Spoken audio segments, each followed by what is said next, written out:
Hey guys, it's your main man Mike from EAKCrewProductions, and today we're going to have a card discussion. Man, I messed up on the first take saying that too. We're going to continue rolling through though. We're going to talk about Cardcar D. So first off, before we talk about it, let me read you its effect so you know exactly what we're dealing with here. So, cannot be special summoned. During your main phase 1, if this card was normal summoned this turn, you can tribute this card. Draw 2 cards. Then it becomes the end phase of this turn. You cannot special summon during the turn. You activate this card. I like the wording on this card. It's very straightforward with you. It tells you every little gap, so you don't get confused with it. But I pretty much think this card is useful in decks that need consistency checks and run a lot of traps. I think it's good in trap heavy decks because you can play several traps to protect yourself for the turn.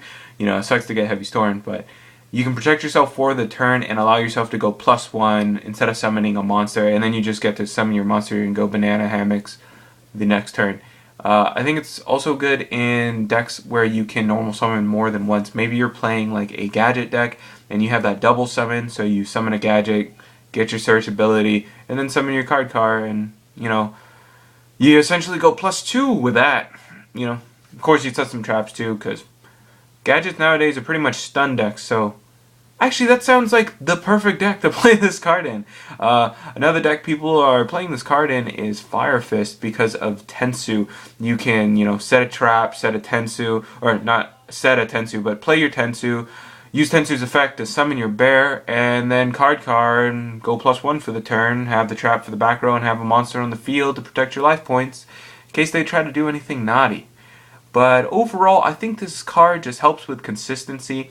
If you can run it in a deck with heavy trap, or several normal summons in a turn, I think it can be really good because it's +1. It's like a pot of duality, or not a pot of duality, but it's like a pot of greed, pretty much. If you can get another monster on the field, and first turn, he can't attack anyways. So, I mean, you know, it's not that bad.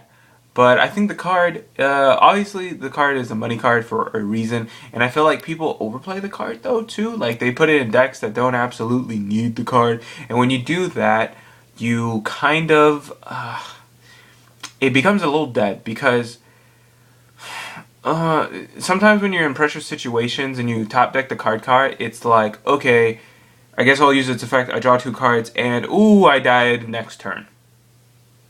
Cool. These cards would have been good. Cool.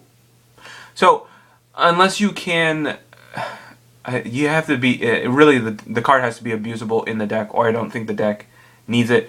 You rather just run Pot of Duality and some kind of search card for your deck if you're running Warriors.